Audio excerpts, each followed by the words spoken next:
The strange object was first detected by a small observatory in New Zealand.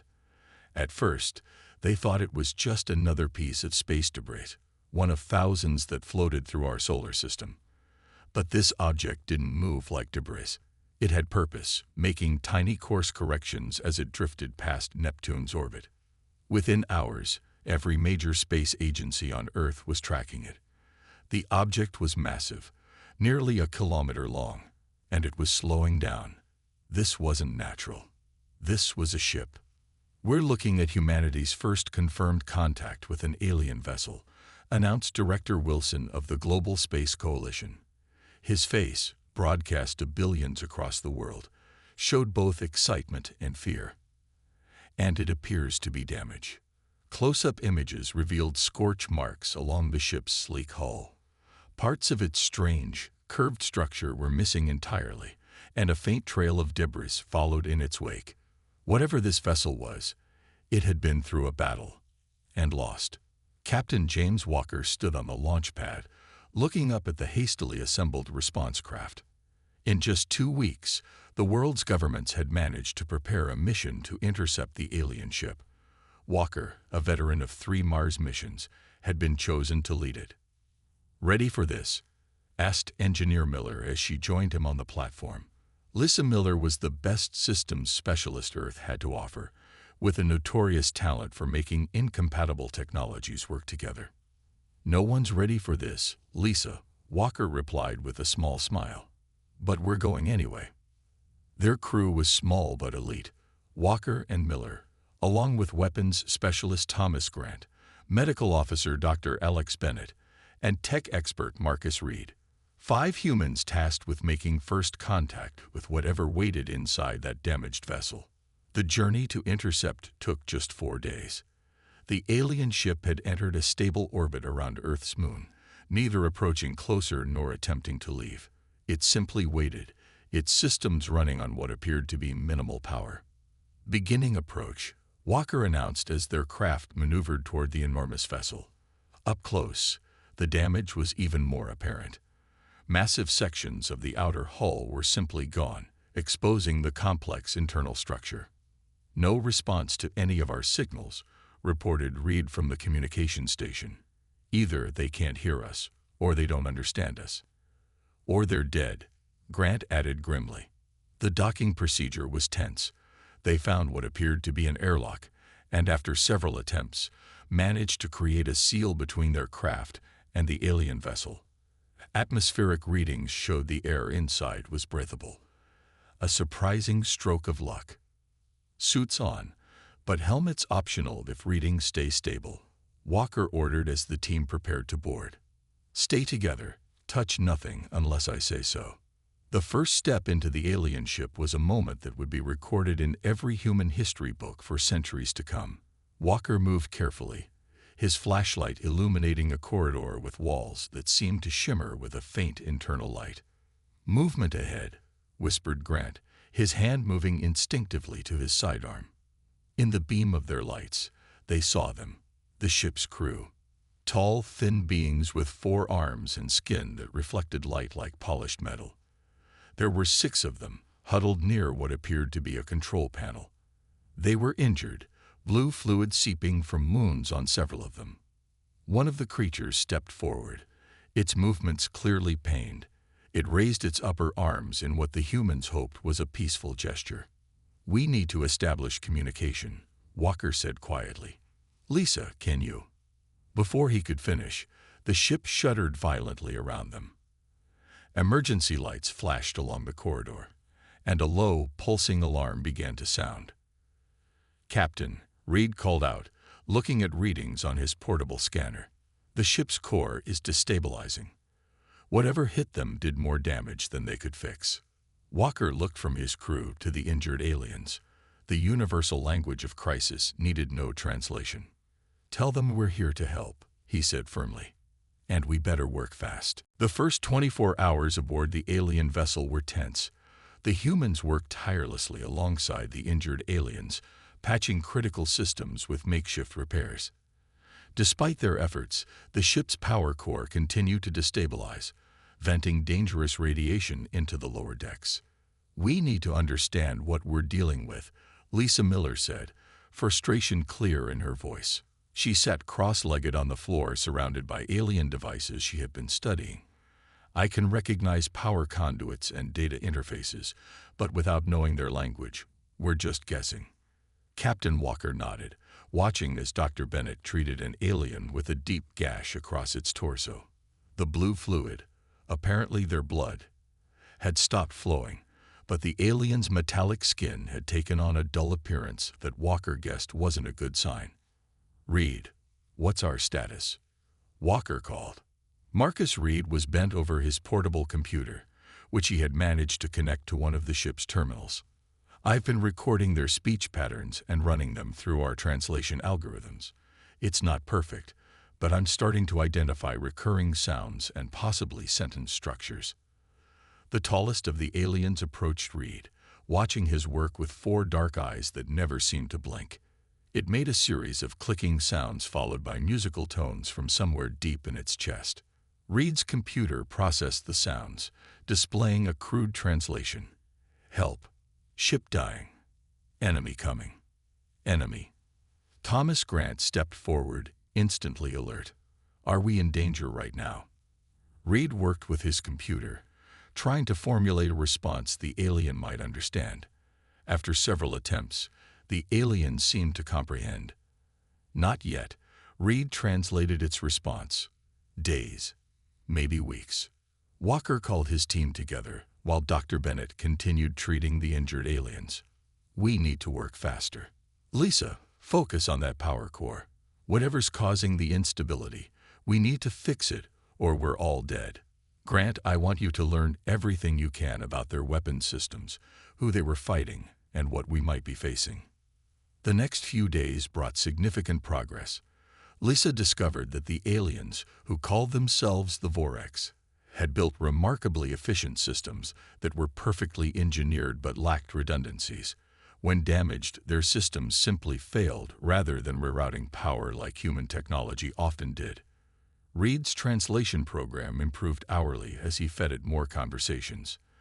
By the 4th day, communication was still awkward but reliable enough for the Orcs to explain their situation. "Our world destroyed," explained the tallest Orcs, whom they now knew was the ship's captain. It had introduced itself with a name unpronounceable to human tongues, so the crew simply called it Blue for the distinctive color pattern on its upper arms. The Dominion came without warning. Blue continued through Reed's translator. "They take worlds with resources. Ours was rich. We refused their demands. They destroyed everything." "How many ships do they have?" Grant asked. "Many. Hundreds. This ship, the Starweaver, was our fastest. We carried what remained of our knowledge, our history. We hoped to find safe harbor." Walker looked at the alien captain with newfound respect. "You're refugees?" "Yes. Last of our kind. But the Dominion hunters damaged us as we fled. Our core technology is failing. We cannot repair it. The knowledge died with our engineers." Lisa had been listening intently. "Show me your engine designs, your power distribution. Maybe we can help." Blue hesitated, its metallic skin rippling in what seemed to be the Vorex's equivalent of a sigh. "Your technology is primitive compared to ours. How could you help?" Lisa smiled. "Sometimes primitive solutions work when advanced ones fail, and humans are very good at improvising." That night, the Vorex reluctantly opened their technical databases to the humans. Holographic displays filled the ship's command center, showing schematics of systems far beyond Earth's technological understanding. But instead of being intimidated, the human crew was fascinated. "Look at this," Lisa whispered to Walker as they studied the power core design. "It's perfect. Absolutely perfect." "Isn't that good?" Walker asked. "It's too perfect," she replied, excitement building in her voice. "They designed it to work one way, the ideal way. But when damaged, it can't adapt." Walker finished her thought. "Exactly. But adapting to imperfect conditions, making things work when they shouldn't." Lisa grinned. That's what humans do best. Lisa Miller hadn't slept in 36 hours, but she barely noticed her exhaustion. The power core of the Starweaver was the most beautiful piece of engineering she had ever seen. Its design was elegant, efficient, and completely different from anything humans had created. It was also critically damaged. The problem isn't just the physical damage, she explained to Captain Walker as they stood before the glowing heart of the ship. It's that the Voreks never planned for this kind of failure. There are no backup systems, no alternative pathways. Walker frowned. Can we fix it? Not the way they would. But maybe. Lisa pulled up a holographic display of the core's schematics. Maybe we can fix it the human way. Across the ship, Marcus Reed was having a similar realization. He had spent days studying the ship's navigation systems with one of the Voreks crew members, a younger alien they called Glimmer because of the unusual shine of its skin. Your navigation computer is locked in a feedback loop, Marcus explained, pointing to the code scrolling across the screen. It's trying to execute perfect calculations, but with damaged sensors, it can't get the data it needs. Glimmer made a sound that the translation program interpreted as frustration. Without exact calculations, we cannot safely navigate. Marcus grinned. Humans navigate without exact calculations all the time. We call it eyeballing it. In the weapons bay, Thomas Grant was impressed despite himself. The Voreks defensive systems were powerful but straightforward, designed to create precise, devastatingly effective energy barriers and targeted counterstrikes. The problem was they required immense power, which the damaged core couldn't provide. What if we modified these emitters? Grant asked Blue, who had been explaining the weapons. Instead of one powerful shield, what about multiple smaller ones that could be activated only where needed? Blue's metallic skin rippled with confusion. That is not how the shields are designed to function. But could it work? Grant pressed. Perhaps, Blue admitted, but such improvisation, it is not our way. It's very much our way, Grant said with a smile. Over the next several days, the human crew transformed the Starweaver. Lisa created a patchwork power distribution system that bypassed damaged conduits with materials salvaged from their own ship. It wasn't pretty, but it worked, increasing core stability by over 60%. Marcus completely rewrote sections of the navigation software, making it more adaptable to damaged or incomplete sensor data. The Voreks watched in amazement as he intentionally introduced small errors and corrections, what he called fuzzy logic, allowing the system to make educated guesses when perfect information wasn't available. It's less precise, he explained to a bewildered Glimmer, but much more resilient. Grant's modifications to the weapons systems were perhaps the most radical. By rerouting power from non-essential systems and reconfiguring the shield emitters, he created a defense system that could adapt to attacks in real time, concentrating energy where it was needed most. This uses only 40% of the power your original design required, he told Blue, and it's actually more effective against targeted strikes. The Voreks were initially resistant to these changes. Their society had valued perfection and precision above all else. The human tendency to embrace imperfection, to work with flaws rather than eliminate them, seemed deeply wrong to them. But as system after system came back online, working differently, but working nonetheless, their resistance began to fade. Your approach is unexpected, Blue told Walker as they watched Lisa test her reconfigured power distribution system. You do not seek the ideal solution. You seek the possible solution. Walker nodded. Humans have always been good at making do with what we have. The Dominion will still come, Blue reminded him. They will detect our power signature as we restore systems. Their technology far exceeds what you have seen of ours. Maybe, Walker acknowledged. But they've never faced a ship like this before, part Voreks perfection, part human improvisation, and they've certainly never faced humans before. As if in answer to his words, an alarm sounded throughout the ship. Glimmer rushed to the restored navigation console, metallic fingers moving rapidly over the controls. Captain, The young Vorex called out, voice translated into tense, clipped words. We have detected ships entering the outer solar system. Their configuration matches Dominion scout vessels. Walker and Blue exchanged looks. It seems, the alien captain said, we will soon test your human touch against the Dominion's perfect weapons. The news of approaching Dominion scout ships created a new sense of urgency aboard the Starweaver. What had been a race against the ship's failing systems became a race against time. How long do we have? Walker asked as the crew gathered in the command center. Glimmer manipulated the navigation controls, bringing up a three-dimensional map of the solar system. Red dots marked the positions of 3 Dominion vessels. At current speed, 3 Earth days until they reach detection range, the young Vorex reported.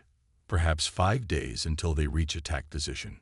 5 days, Lisa repeated, mentally calculating what could be accomplished in that time frame. It's not enough. It will have to be, Walker said firmly. We need ideas, people, creative ones. Marcus was the first to speak up. The Vorex power systems are amazingly efficient, but they're designed to channel energy in specific pathways. What if we created new pathways? Unexpected ones. Blue made a sound that the translation program didn't catch, but the metallic rippling of its skin suggested skepticism. Our systems are precisely calibrated, the alien captain said. Energy must flow as designed or risk catastrophic failure. Not necessarily. Lisa countered, excitement building in her voice. Human power systems are much cruder than yours, but they're also more flexible. What if we created a hybrid system? Vorex precision where we can get it, human adaptability where we can't. The next 72 hours saw a flurry of activity throughout the ship. Sleep became a luxury as human and Vorex worked side by side, implementing changes that would have been considered heretical by traditional Vorex engineers. Lisa's hybrid power system was the most ambitious modification. She connected seemingly incompatible technologies, using earth metals as conductors between Vorex energy pathways. The result was a system that could redirect power instantly to any part of the ship, bypassing damaged areas entirely. It's like we've given the ship a new circulatory system, she explained to Walker as they tested the system. If one path gets blocked, the energy finds another way through. Marcus focused on the ship's sensor and computation systems. Working with Glimmer, he created an algorithm that could predict Dominion attack patterns based on the limited battles the Vorex had survived. Their ships move with mathematical precision, Glimmer explained, showing Marcus recordings of previous encounters. The Dominion values efficiency above all. They never waste movement or energy. That's their weakness, Marcus realized. They're predictable, if we can anticipate their moves. Thomas Grant's work in the weapons bay produced equally impressive results. The Vorex weapons were designed to fire in specific patterns and sequences, beautiful, deadly, and entirely predictable. Grant reconfigured them to fire randomly within certain parameters. Chaos within order, he told Blue, who watched the simulations with all 4 eyes widened. The Dominion expects your perfect firing patterns. They won't expect this. By the 4th day, the Starweaver had been transformed. From the outside, it still looked like a damaged Vorex vessel. Inside, it had become something entirely new. A hybrid of 2 vastly different technological approaches. Will it be enough? Dr. Bennett asked as the crew gathered for a final briefing. The medical officer had been working tirelessly, helping the injured Vorex recover while studying their physiology. It has to be, Walker replied. He turned to Blue. Your ship has capabilities now that it never had before, even when it was undamaged. The Vorex captain's metallic skin shimmered in what the humans had come to recognize as thoughtful consideration. We would never have conceived of these modifications, Blue admitted. Our pursuit of perfection became our limitation. You humans embrace imperfection, find strength in it. It is a valuable lesson. The ship's alarm sounded, cutting the moment short. Glimmer rushed to the navigation console. Dominion scouts have accelerated. the young Vorex reported. They will reach attack range in 12 Earth hours. Walker looked around at his team, human and alien alike, seeing determination on every face. Then we have 12 hours to make final preparations, he said. The Dominion expects to find a crippled ship with a few surviving Vorex. Instead, they'll find the Starweaver and her new crew. And we'll show them what happens when human ingenuity meets Vorex technology. Blue's translator struggled to interpret the sound the alien captain made, finally settling on. They will not expect the human touch. The Dominion scout ships appeared at the edge of Earth's lunar orbit exactly as predicted. 3 sleek, dark vessels that seemed to absorb light rather than reflect it. Each was roughly half the size of the Starweaver, but moved with predatory precision.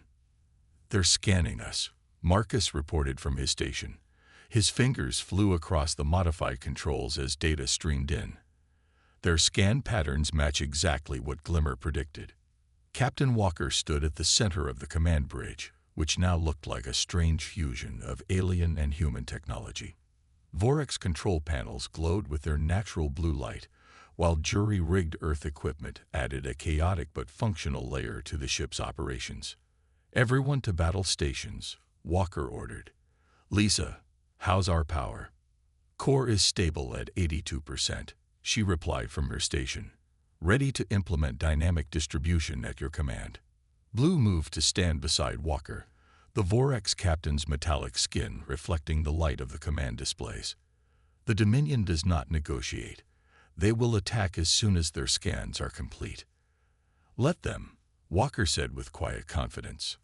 Thomas, are the modified defense systems ready? Grant nodded from the weapons station. Ready, Captain. Shield configurations programmed and waiting.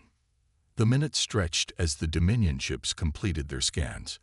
Then, without warning or communication, all 3 enemy vessels accelerated toward the Starweaver, weapons charging. They're powering up main cannons, Marcus called out. Impact in 40 seconds.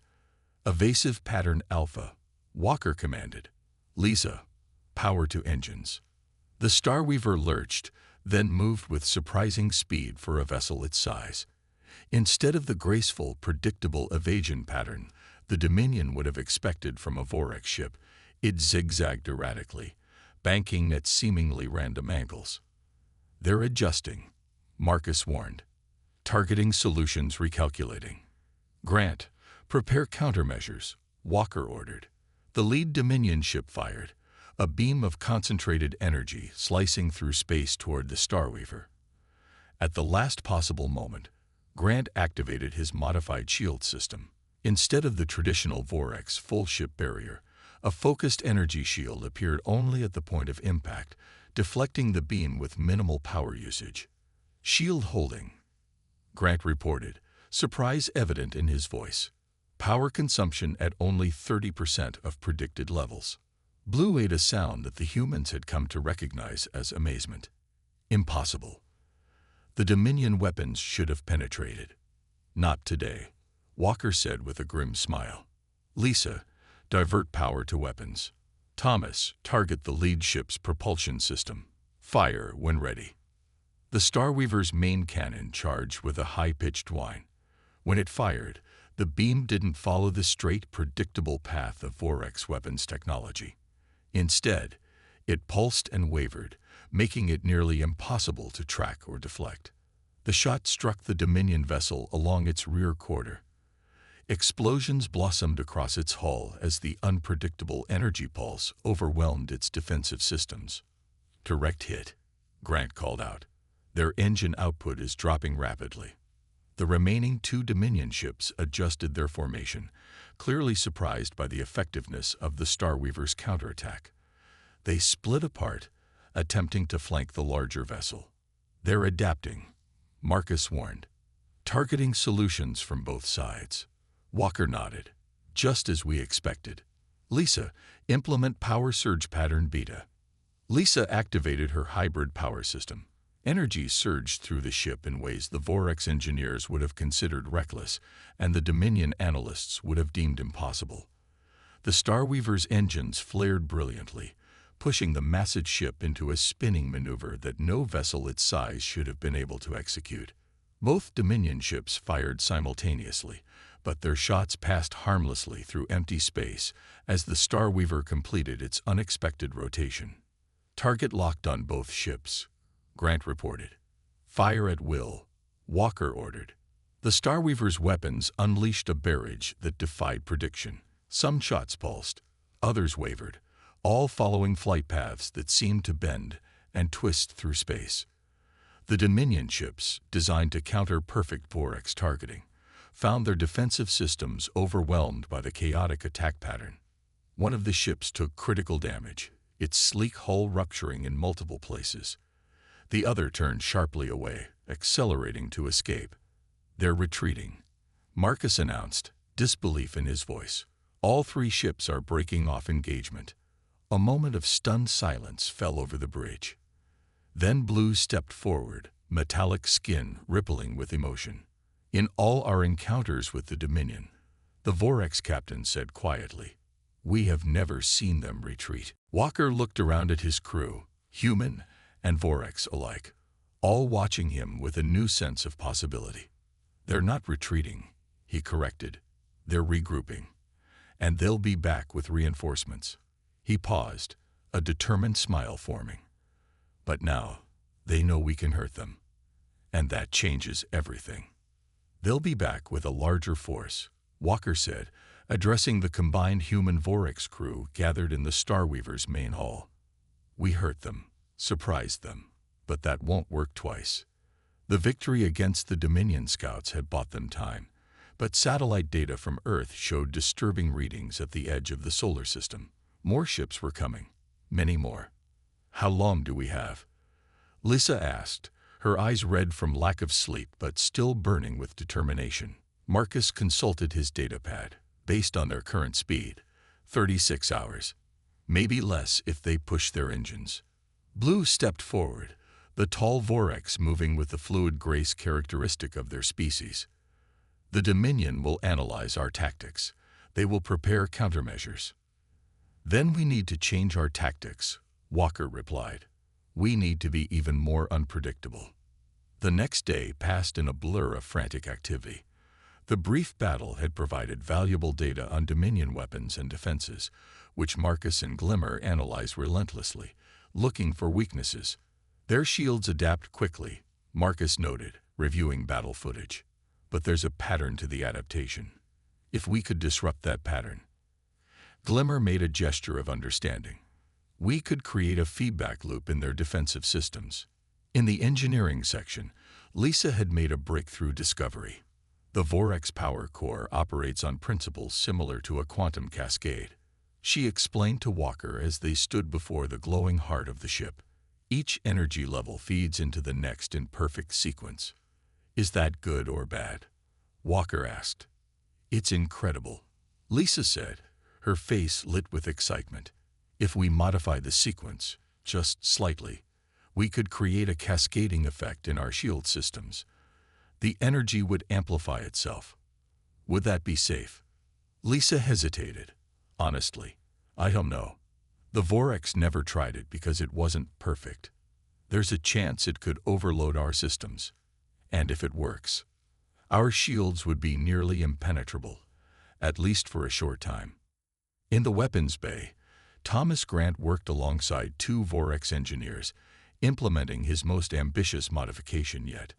The Vorx weapons were designed to fire with pinpoint accuracy at predictable intervals. Grant was rebuilding them to do the opposite.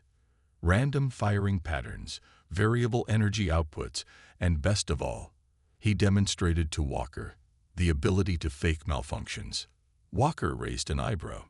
"You're designing our weapons to look like they're failing." "Exactly," Grant grinned. "The Dominion will think they've damaged us, maybe adjust their attack pattern to exploit the weakness. And then we surprise them when the damaged weapon suddenly works at full power," Walker finished, nodding with appreciation. As the hours counted down, Dr. Bennett worked with Blue to prepare emergency medical protocols. The first engagement had left them relatively unscathed, but they couldn't count on being so lucky again. "Your physiology is remarkably resilient," Bennett told the Vorex captain as they stocked medical supplies. But there are limits to what even your people can endure. Blue's metallic skin rippled in what Bennett had come to recognize as a sign of agreement. We thought ourselves advanced, Doctor. Yet in just days, you humans have reimagined systems it took our civilization centuries to perfect. We didn't have centuries, Bennett replied simply. We only had now. With 6 hours remaining before the predicted Dominion arrival, Walker called the crew together for a final briefing. Earth's governments had been notified and were preparing whatever defenses they could muster, but everyone knew the real battle would be fought by the Starweaver. I won't lie to you, Walker said, looking at the faces around him, human and alien alike, all showing signs of exhaustion, but also fierce determination. What's coming will be unlike anything we've faced before. The Dominion doesn't know that humans are helping you. He nodded to Blue. And that gives us an advantage. They're expecting Vorex tactics, Vorex thinking. Instead, Blue added, they will face something they have never encountered. Every modification, every system we've changed, Walker continued, has been leading to this moment. We've made this ship into something unique in the universe. Not purely Vorex, not purely human, but something new, something unexpected. Lisa stepped forward. The final power modifications are complete. We can initiate the cascade effect when needed. But she hesitated. But, Walker prompted, it's only good for one shot. The system will burn out afterward. Walker nodded, absorbing this information. Then we save it for when we need it most. As the crew dispersed to their battle stations, Walker remained in the command center with Blue. The two captains, from species separated by light years and evolutionary paths, stood side by side before the main viewport, watching the stars. Your people are remarkable, Blue said quietly.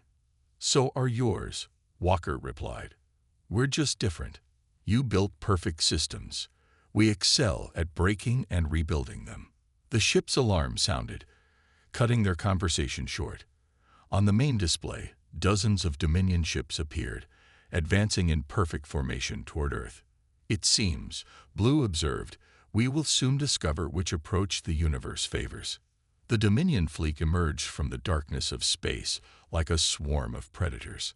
48 ships arranged in a perfect geometric formation, their black hulls absorbing the light of the distant sun. At their center flew a vessel 3 times larger than the others, the command ship. They're not even trying to hide their numbers, Marcus said, his voice tense as he monitored the sensor readings. This is a show of force.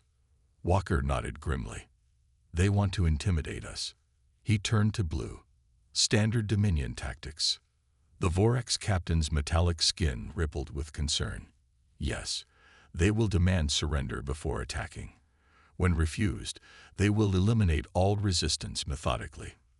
Good, Walker said, surprising everyone on the bridge. Let them follow their playbook. We're about to rewrite it. As predicted, the Dominion opened a communication channel.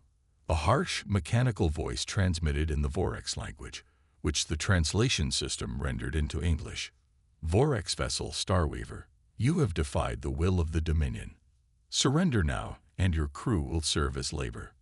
Resist, and you will be destroyed. Walker looked at Blue, who nodded in understanding. The Vorex captain responded in their native tongue, following the expected protocol, but with a crucial difference. The message is sent, Blue confirmed. I have informed them that the Starweaver has been damaged beyond repair and that we request time to abandon ship. Perfect, Walker said. Lisa, implement power reduction sequence. Throughout the ship, systems began shutting down in a carefully choreographed pattern designed to mimic a vessel on the verge of collapse. External lights flickered and died. Engine output dropped to minimal levels.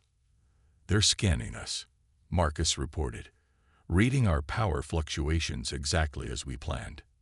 The Dominion fleet adjusted its formation, spreading out to surround the apparently crippled Starweaver. Their movements were precise, perfect, and completely predictable. Wait for it, Walker instructed, watching the tactical display as the enemy ships moved into position. Wait, now. Full power to engines. The Starweaver, moments ago appearing nearly dead in space, suddenly surged forward with impossible speed. The ship's modified engines propelled it directly toward the heart of the Dominion formation before they could react. Weapons hot, Grant called out. Firing pattern Omega. The Starweaver unleashed a barrage unlike anything the Dominion had faced before. Some shots were precise, targeting engines and weapon systems. Others seemed to miss wildly, until they curved back in impossible trajectories to strike from unexpected angles. Several smaller Dominion vessels took critical damage in the first seconds of engagement. They're responding, Marcus warned. Formation breaking. They're surrounding us. Exactly as predicted, Walker replied calmly. Lisa, initiate shield cascade when they fire. The Dominion ships, now encircling the Starweaver, fired simultaneously, dozens of energy beams converging on the seemingly outmatched vessel. Cascade now, Walker ordered. Lisa activated her most daring modification. The Starweaver's shields didn't just absorb the incoming fire. They used it, capturing the energy and channeling it through the modified core in an amplifying cascade. A brilliant sphere of blue-white energy expanded outward from the ship, engulfing the nearest Dominion vessels. When the light faded, 5 enemy ships drifted powerless, their systems overloaded by the energy backlash.